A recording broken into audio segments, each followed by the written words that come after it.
Oi, pessoal. Este é o nosso primeiro Pod Trackers. Estou aqui, eu, Almirante Cesaroni, Capitão Fábio Engler. e hoje nós vamos falar com vocês um pouquinho do último episódio de Star Trek Discovery, O Som do Trovão. Certo, Fábio? É isso aí, um episódio número 6 da segunda temporada de Star Trek Discovery.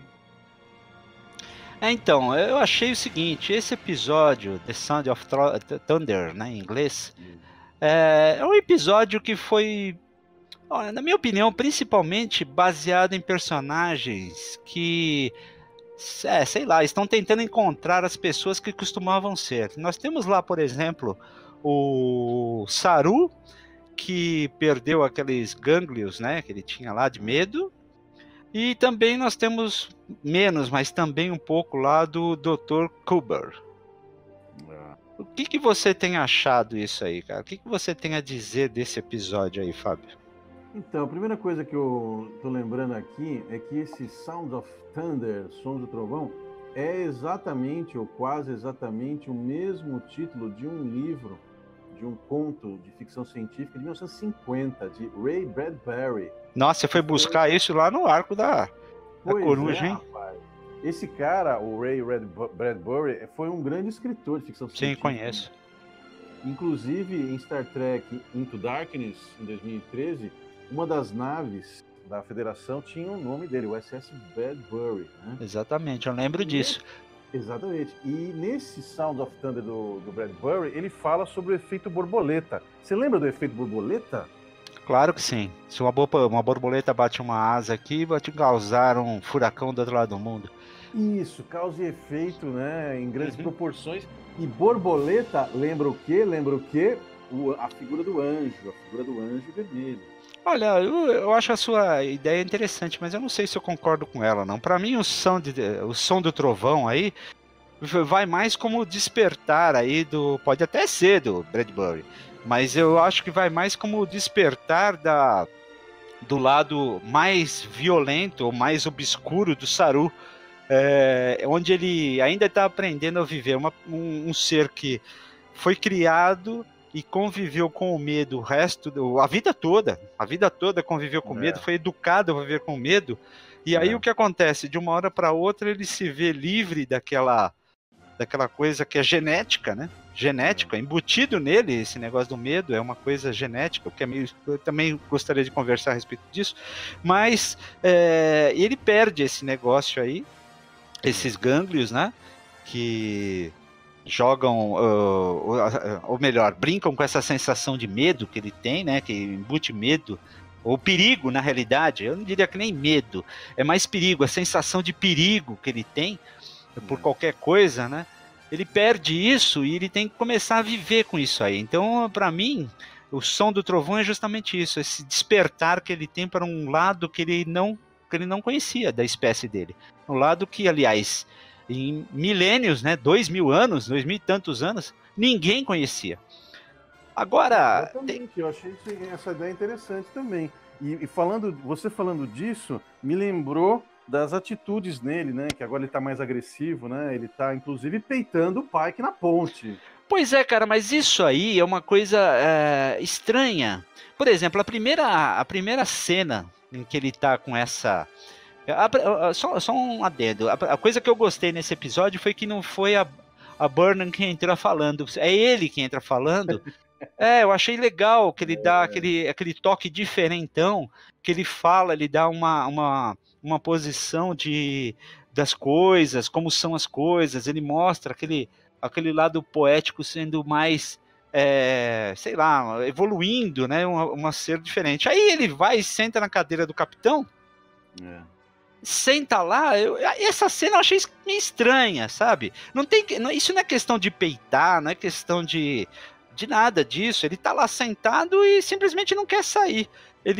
O pai que olha para ele lá, eu achei assim, tudo bem. Eu não entendi muito bem o que é que o roteirista, o que eles quiseram fazer com essa pequena cena. Não que afete. Essa cena Não, não foi aquela hora que eles chegam no planeta, eles saem de não, Dob, não. chegam no planeta, classe M, e ele percebe que é o próprio planeta dele caminar?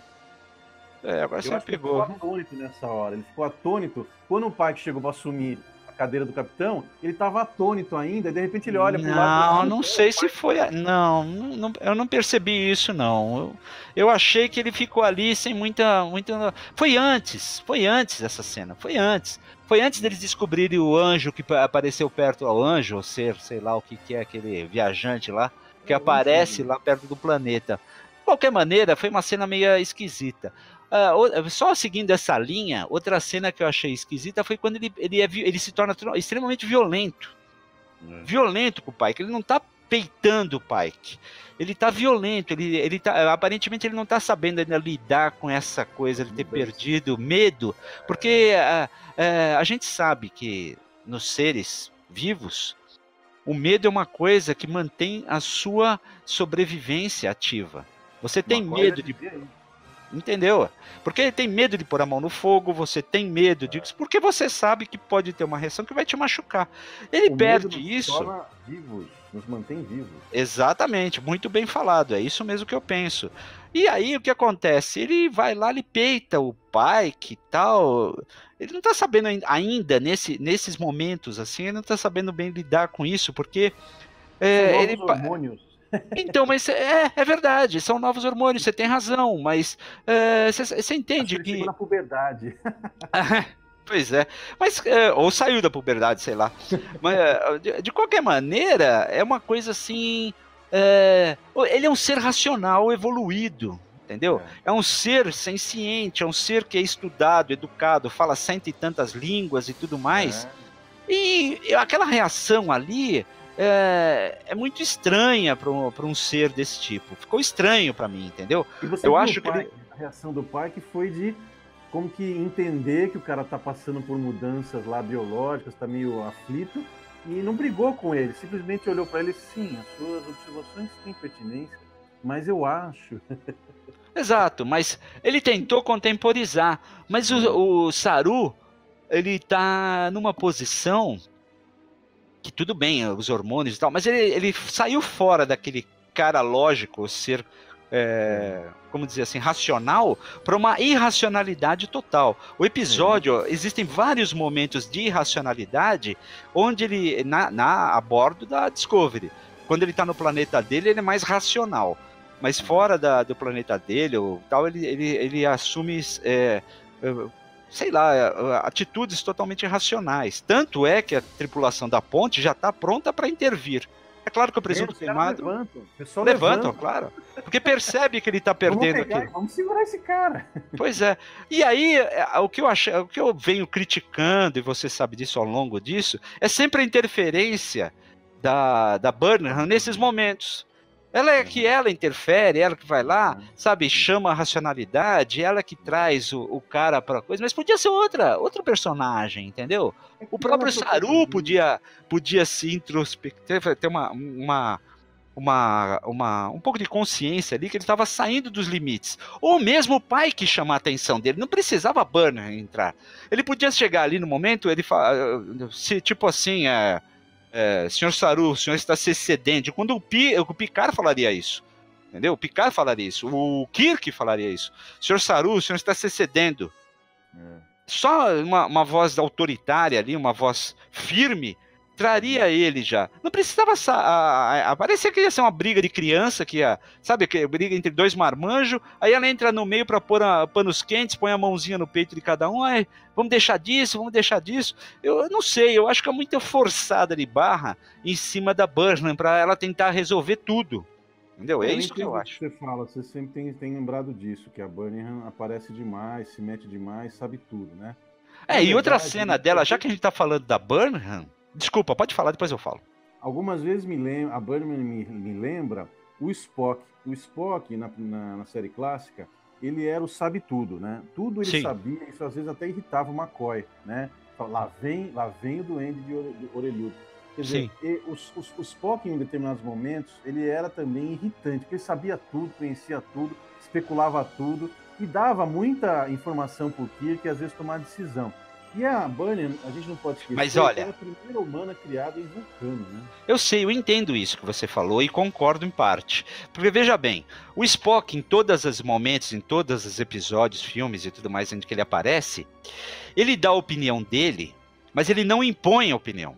Ele não impõe uma coisa disso aí. E tem uma cena da Burnham nesse episódio clássica. Lá pra frente, quando o Saru tá capturado e tudo mais, você vai assistir a cena, você vai ver, ela decide que vão fazer usar lá as tecnologias do baú e não sei o que lá, para pôr todos os seres, independente se eles quiserem ou não, ela decide individualmente isso, para colocar todos os seres no Vahari, lá no... Uhum. Isso aí, se você vê o episódio, eu achei o cúmulo do absurdo. Ela simplesmente ignora o pai, que ela dá as costas pro pai, que manda a Tilly fazer isso. Se você olhar lá, ela faz isso do nada. Ela entra, eles estão conversando alguma coisa e tal, e ela determina para Tilly fazer isso. Ela não pede a sugestão do Pike, ela não fala pro Pike, o Pike não autoriza, entendeu? E ela vai lá. Então eu vejo o seguinte, ali quem deveria falar, se fosse o Spock com o Kirk, o Spock faria isso, talvez, de uma maneira lógica, que eu achei totalmente lógico isso, mas de uma maneira lógica, e o Kirk tomaria a decisão. E o McCoy poderia contrapor. Ou seja, você teria um trio ali de opiniões para chegar a uma decisão comum que seria tomada pelo Kirk. A Burnham poderia expor a opinião dela tranquilamente, a Tilly podia contra-argumentar ou argumentar a favor, sei lá, mas quem deveria tomar a decisão é o capitão. O capitão da nave estelar, ele é a autoridade máxima. E ali a Burnham cansa de passar. Nesse episódio, ela cansa de atropelar a decisão e as regras. Cansa. Ela vai lá, ela vai pegar o Saru. Eu até agora não descobri como ela sabia que o Saru já ia estar lá programando a viagem. Tudo bem que ela deduziu, sei lá, que ele já estaria lá programando naquele momento que ele quer voltar para se entregar. Ela vai lá, não dispara, deixa ele ir. Até entendo que ele usa um argumento excelente ali, de que Aliás, ela faria a mesma coisa, né? Eu queria fazer um parênteses aí nesse ponto. Faz favor. Ele chega no teletransporte, programa para 1 minuto e 59 segundos e vai para o local. E aí a Burnham chega com um phaser e fala para ele não fazer aquilo. Só que ela tá do lado do teletransporte. Por que ela não desligou o teletransporte? Exatamente. Entendeu? Ou ele travou ali com alguma senha, então. Bom, isso aí a gente pode especular um monte de coisa, mas não é o que a gente vê, né? Não é o que a gente vê. A gente pode especular um monte de coisa, mas ela podia, muito bem. Além do que, ela podia tratar isso. E outra coisa, o Saru é o primeiro oficial. A Burnham não é a primeira oficial. Ela é uma tenente ou comandante. Mas ela é uma tenente, ela é sub disso daí. E ela tá sempre tomando atitudes de primeiro oficial, quiçá capitão. Em todos os episódios está acontecendo isso. Isso é que me deixa mais, sabe, assim, com algumas cenas. A história em si, eu achei interessante. Eles vão lá no planeta e tal. Apesar de questionar algumas coisas, eu achei uma história interessante.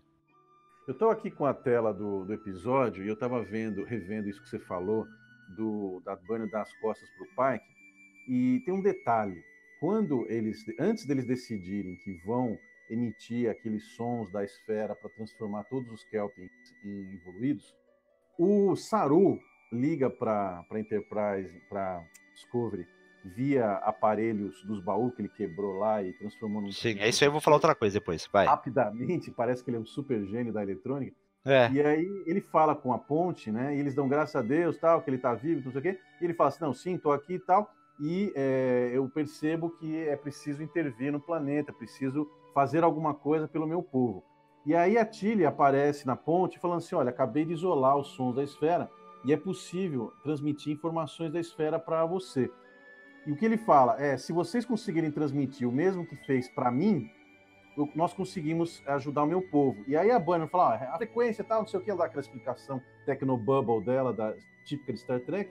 E aí ela vira pro Pike e o Pike fala assim, não, e se nós fizermos isso, todo o planeta vai evoluir? E ela fala, sim, todo o planeta. Então vamos fazer. Quer dizer, ela descobriu uma forma de ajudar ele, que ele pediu, o Saru pediu, e aí ela vira pro Pike e o Pike concorda, entendeu?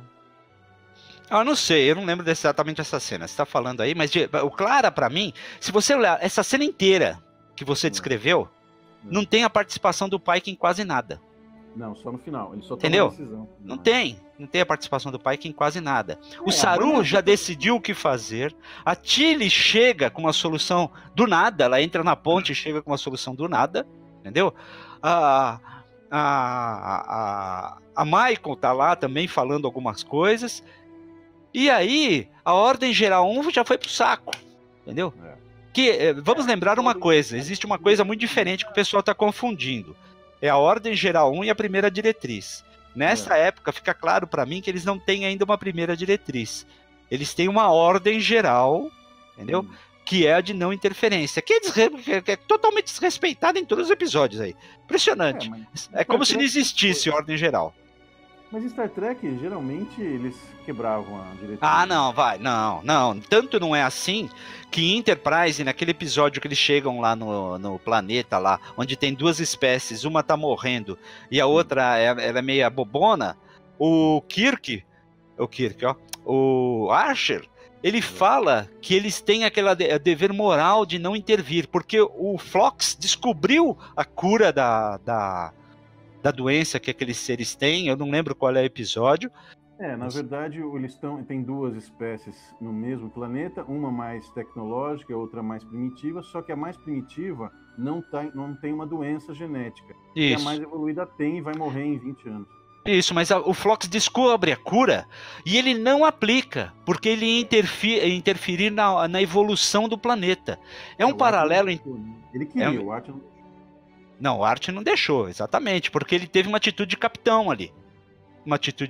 E ele fala que em determinado momento no futuro vai existir uma ordem geral ou uma diretriz que vai definir o que eles devem fazer nesses momentos.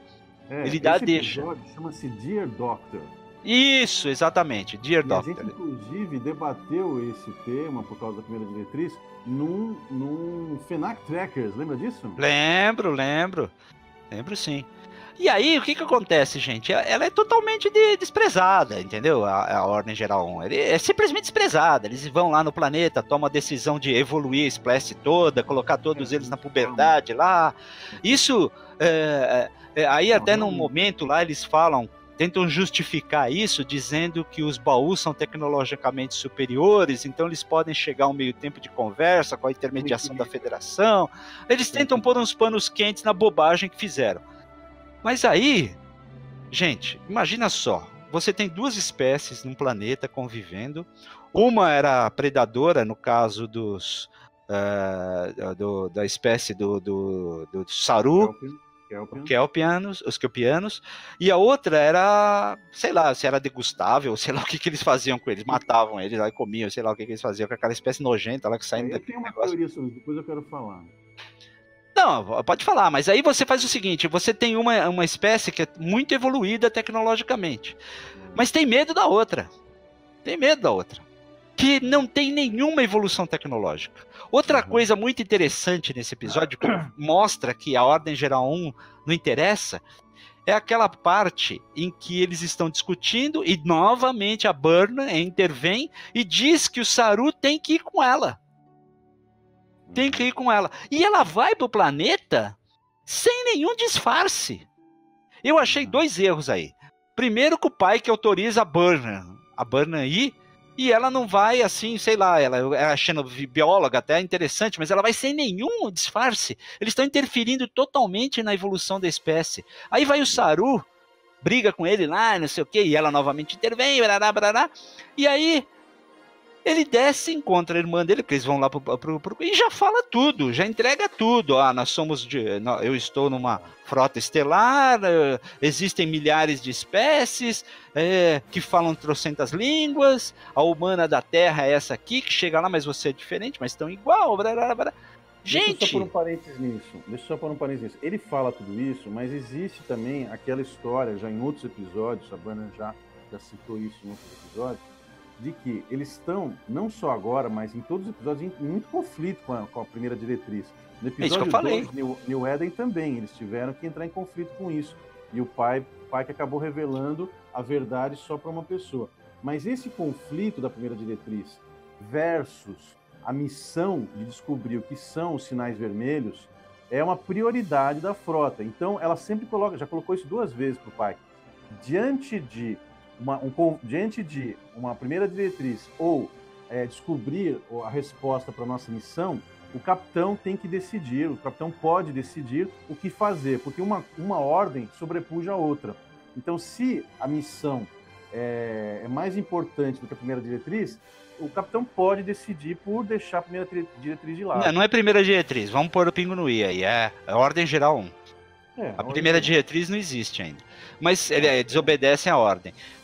Eu até entendo o que você falou, tem até uma explicação, mas eu não concordo não, porque eu acho que, sabe, de qualquer maneira eles podem então, partindo do extremo, chegar numa espécie que ainda está lá na Idade Média só porque apareceu o bendito do anjo lá ou ser, ou sei lá que Catos que é aquele cara lá, que ele aparece, então eles podem chegar a interferir na evolução de um planeta inteiro para descobrir o que eles querem. Entendeu? Porque até o momento, ninguém sabe o que esse anjo quer. Ele aparece lá em determinados momentos, existem as 2 vertentes, a da seção 31 e a da Federação, que é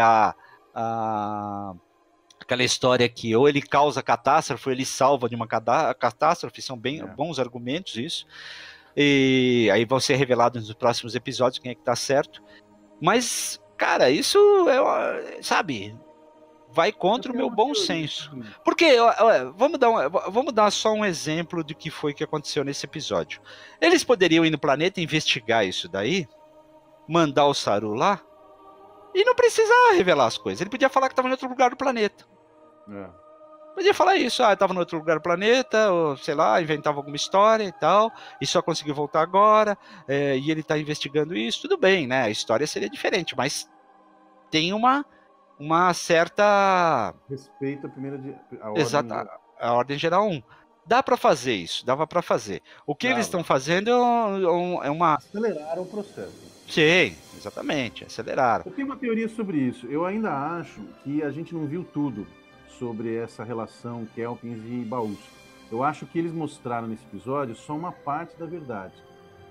Me parece, quando a Tilly mostra a evolução do planeta, lá naquele holograma do computador lá, que o planeta estava praticamente habitado por Kelpianos evoluídos, né, em azul, e os baús estavam praticamente extintos, né?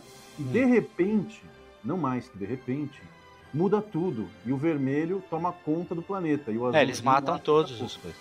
O que vem dizer o seguinte, né? Porque se os baús foram realmente maus, por que eles não extinguiram os outros de uma vez? Então, é isso que eu ia falar. Eu acho que nesse ponto a gente não viu tudo, ainda vai ser revelado. Pode ser que os baús se refugiaram em alguma parte do planeta, percebendo que estavam sendo extintos, e nesse local do planeta descobriram uma tecnologia mais avançada, ou fizeram o primeiro contato com alguém, né? E aí, não precisa com essa tecnologia mudar toda a história do planeta, porque você vê que quando o planeta se transforma em super habitado por baús, lá no holograma da Tilly, essa mudança é inesperada e é repentina. Não, isso não dá para saber, você está inferindo isso, né? Não, aparece o mapa lá, ela mostra. Não, aparece o mapa, mas não quer dizer que foi em minutos que eles extinguiram os outros. Não em minutos, mas foi em pouco tempo, entendeu? Não dá para saber, não dá para saber isso. Você pode assistir lá que não dá para saber se foi em pouco tempo. Pode ter demorado 100 anos, pô. Não, dá para saber, sabe? Porque aparece embaixo os anos. Então ela vai voltando, 1900, 2000, 2300 anos, depois ela vai evoluindo de novo, vai fazendo a linha do tempo ir para frente. Então, de repente, em 2300 e alguma coisa, a população azul do planeta é enorme, a vermelha está restrita numa pequena porção, quando você para a cena você vê isso, e aí quando ela avança a cena, o vermelho volta a expandir em poucos anos, 2310 para 2320, uma coisa assim. Então, em poucos anos, o vermelho toma posse do planeta de novo. Isso, para explicar uma espécie conseguir se revitalizar e sair da extinção em alguns anos, só uma grande tecnologia interferindo. Isso me faz pensar que os Baú tiveram interferência de alguma outra cultura, de alguma outra espécie. Pode ser, mas ele pode ser explicado por diversas coisas também, entendeu? Você pode ter inventado arma de fogo, pólvora e pronto, entendeu? Uma metralhadora e pronto, entendeu?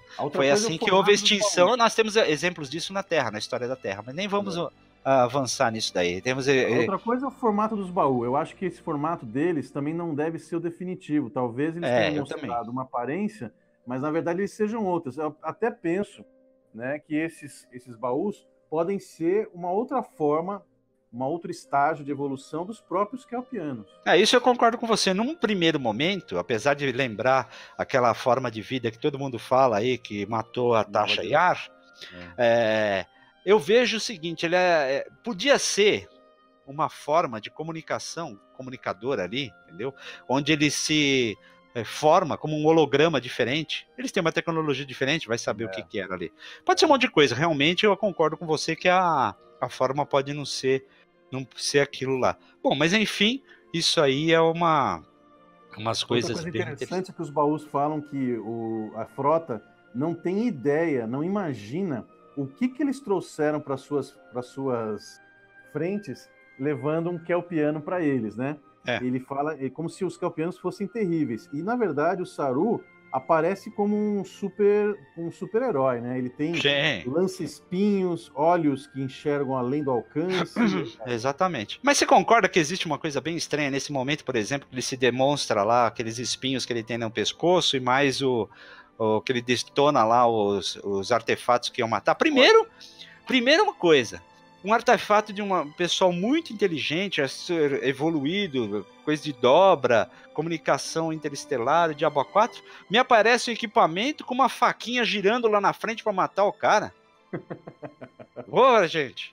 Isso aí tava... Sabe o que me lembrou isso aí? Aqueles mega plano do Pinguim e do Coringa para matar o Batman.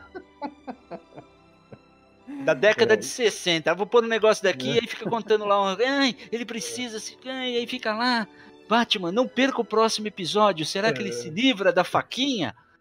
Vou te falar, viu? Eu acho que os kelpianos ainda vão se tornar os vilões da história, viu? Cara, mas olha, aí não, e aí vai depois, primeiro tem aquelas faquinhas girando lá pra... Fica lá, mas fica um tempão, cara, a faquinha lá. Fica um tempão. Outra, com relação a tempão, lembrei agora. O Saru tem um baita tempo para destruir o negócio, preparar o aparelho, e ninguém intervém. Isso, eu ia falar isso. Os baús não aparecem para bater nele de novo. É isso mesmo, cara. Isso mesmo. Ele monta tudo lá, prepara tudo, faz uma engenharia eletrônica reversa instantânea. E os baús pararam, né? Ficaram com medo, encostaram na parede e não falaram nada. Pô, umas coisas totalmente estapafúrdia. Por isso que esse episódio eu não achei excelente. Eu achei o New Eden o melhor episódio até agora. Eu também achei melhor que esse. Não é o melhor de todos. Esse é um bom episódio, mas não é o melhor de todos. Há duas coisas que eu quero falar, porque nosso tempo já tá até avançando muito, senão a gente não vai conseguir passar isso pra frente. Uma coisa que foi uma ponta nesse episódio foi o Dr. Kuber lá com o novo corpo. Não teve muito disso dele, né? Não falou muito dele. Então parece que foi um gancho para novos episódios. Mas você vê, por exemplo, que ele, dado o corpo novo, né, inteiramente novo o corpo dele, imaculado, como disse a outra lá, ele perdeu vários sentidos, né, de coisas que definiram ele como um médico. Aquela cicatriz que ele não quis tirar, que o próprio Stamets fala, que definiu por ele ser médico, porque ele tinha aquilo como um troféu, não tem mais. Então eu acredito que nós vamos ter em outros episódios aí o Kuber aparecendo, e talvez até esse relacionamento aí vai sofrer algumas crises aí, tá aparecendo. Não, com certeza o Kuber não é o mesmo. Não é. Você vê que tem todo um clone ali diferente, a cabeça dele ainda tá de outro jeito já. Exatamente. Outra coisa que eu achei interessante disso, muito interessante, foi aquela moça lá, como ela chama? Ai, caramba, como é que é o nome dela? Ariane, sei lá como é que ela fala. E eu achei muito legal ela aparecer, cara, porque ela tava lá, aquele ciborgue estranho lá, e simplesmente não aparece. E ela mostra, ela também dá uma introdução que talvez tenhamos novos episódios onde ela vai ter um papel um pouco mais destacado, porque ela lembra muito Data, né? Ela me lembra muito da. Entendeu? Eu acho que vai ter umas coisas bem legais aí pela frente com ela, né? Inclusive nos gibis, ela é descrita, né? E falam dela nos gibis, no universo espelho. Ela acaba se tornando capitã da ISS Discovery no universo espelho. É verdade, é verdade. Então eu acho que isso aí. Outra coisa também que a gente tem que lembrar é os ganchos que deram pro tal Anjo Vermelho, né? Com a visão expandida do Saru. Ele viu um uniforme. Inclusive eu parei esse filme só pra dar uma olhada lá na hora que ele imagem aqui, você vê que ele tá com um uniforme. Eu não sei se esse uniforme da frota, apesar de lembrar bem, principalmente a bota ali, lembra isso. Na eu verdade, acho que pode ser. E dá pra reparar que também o formato desse anjo, né, do corpo dele é meio feminino, né? Meio arredondado. Né? Eu não cheguei a ver isso aí não, mas se você tá falando... Se ampliar a imagem, você vai ver que as pernas, o quadril é arredondado. Parece uma figura de mulher e a cabeça está totalmente coberta. Parece que tem uma máscara, alguma coisa, como se fosse um astronauta mesmo. E parece que é feminina essa imagem. E aí veio lá com aquelas coisas de Tachyon e tudo mais, que você tem a viagem no tempo aí, que pode ter isso. Olha, eu particularmente não gosto dessa história de viagem no tempo, viu? Toda vez que tem uma viagem no tempo, só dá encrenca e eles não conseguem ajeitar direito. Pode ver, todos os episódios. Dá encrenca, explode vulcano, né, que você não gosta. Com certeza, entendeu? Mas isso aí é outra coisa. Aí vai começar a criar um universo paralelo, talvez seja uma desculpa aí pra você tirar a Discovery da jogada quando acabar a temporada. Mas é muito esquisito, sabe? Tem coisa ainda que vai ser ver. Esse Red Angel, essa figura do Red Angel, vale a pena o pessoal aí ampliar a imagem e ver de perto esse formato do anjo. E as asas que o pessoal fala do anjo, talvez não sejam asas, talvez sejam fluxos de energia de um túnel do tempo, alguma coisa assim, porque parece que não está grudado no astronauta, não, no anjo, não. Sei lá, pode ser até que não sejam asas, né? Eu ainda acho que pode ser também os iconianos. Os iconianos tinham esse formato no Star Trek Online, então talvez ainda possa acreditar que seja os iconianos. Tem gente achando que esse Red Angel é a própria Burnham vindo do futuro, entendeu? E viajando no tempo. E outros achando que é o Lorca da linha Prime, que não foi mostrado, que o corpo dele nunca foi encontrado, que também ficou preso na rede micelial e agora está voltando para consertar as coisas. Mas é muito esquisito, isso é forçar demais, hein? Toda vez que vai aparecer alguma catástrofe, ia aparecer o Lorca lá pra arrumar, é um negócio meio esquisito. Mas de qualquer maneira... Você tem que também lembrar o seguinte, as roteiristas desse episódio, a Bo Kim e a Erika Limbold, elas são uma é bacharel em antropologia, a Bo, e a outra é PhD em neurobiologia, a Erika Limbold. São doidas, são tudo maluquinhas. Bom, de qualquer maneira, agora o Saru tá lá com seus atiradores no gânglio, né? Aqueles negócios que dispara. Lance-espinhos. Lance-espinho, exatamente. Lá é uma coisa interessante, a gente vai ter mais dessa história aí pra frente. Que outros poderes tem Saru? Sei lá, você concorda? Fica meio esquisito isso aí, hein? Mas tudo bem. Aí, essa história de viagem no tempo aí, eu me lembro aquele departamento de investigações temporais que teve lá da seção 31 também, viu? Que o cara viajava no tempo lá na época da Enterprise, lá com o Archer. Só bagunçava o coreto, né? Só bagunçar o coreto e aí a Enterprise tinha que ficar corrigindo o tempo. Eu espero que o Anjo Vermelho não seja isso aí, não. Espero que não seja isso aí, não. Espero que seja uma coisa mais criativa, né? Agora, uma coisa que eu achei muito legal nesse episódio foi a computação gráfica do baú, cara. Ficou bem legal, bem feitinho ali, viu? Você viu que ele tem escudos defletores contra espinho. Bom, mas isso aí eu não sei se escudo defletor não é a parte tecnológica, né? Não é ele que tem. Se fosse assim, ele não tava quase extinto, né? E a Airian. Nossa, mãe, que nome desgraçado que eles arrumam. E aliás, foi uma coisa muito legal disso aí. Tanto que ela lê lá o negócio do... A primeira diretriz foi um grande detalhe nesse Ordem Geral 1, né? A Ordem Geral 1, que depois vira a primeira diretriz, é um grande fato desse episódio. A interferência gigantesca, né, astronômica da Federação nesse planeta também é outro detalhe muito Nossa, importante. muito né? importante. E antes muito. que a gente termine, que já deu meia hora de podcast, o pessoal deve estar aí cansado de aturar a gente. Só lembrando do episódio que você citou aí de Enterprise, então, que é um episódio muito legal sobre a primeira diretriz, ou os primórdios da primeira diretriz, lá em Star Trek Enterprise. O episódio é Dear Doctor, episódio 13 da temporada 1. Vale a pena, eu recomendo. E eu também, mesmo porque você sabe que eu sou fãzaço de Enterprise. E, gente, bom, esse foi o nosso primeiro Podtrackers. E eu espero que vocês tenham gostado. A gente vai estar distribuindo já em todas as mídias aí. E mandem seus comentários para nós aí do que vocês acharam do que a gente falou e tudo mais. Esse episódio tinha bastante coisa, mas se a gente for discutindo isso, não vai ter mais, não acaba mais isso aqui. Eu achei bem legal esse podcast, mas eu acredito que o retorno é sempre melhor. O que você acha, Fábio? Suas considerações finais.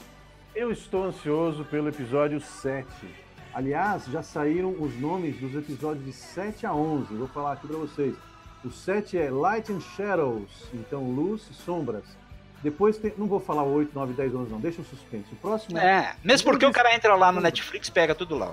Né? Luzes e Sombras promete uma batalha. E no trailer que aparece, alerta de spoiler, no trailer que já tem sobre o episódio 7, aparece alguns ganchos, alguns drones que lembram os drones dos baús que a gente viu nesse episódio 6. É isso aí. Gente, novamente, muito obrigado pela audiência de vocês. Mandem aí os seus comentários, que é pra gente ver o que pode melhorar, ou o que tá bom, a gente continua melhorando também. É isso certo, aí, nos sigam em todas as mídias. Exatamente. www.startrekkers.com, @StarTrekkers, cerquinha StarTrekkers. Procure StarTrekkers aí que você vai achar em todo lugar a gente fazendo. Se você quiser se atualizar em Star Trek Discovery ou em Star Trek em geral, todos os dias no WhatsApp Star Trekkers Oficial. Manda um e-mail pra gente no startrekkers2014@gmail.com e a gente inclui você no nosso grupo do WhatsApp também. É isso aí. Então, pessoal, vida longa e próspera e até a próxima. É isso aí. Tchau, tchau.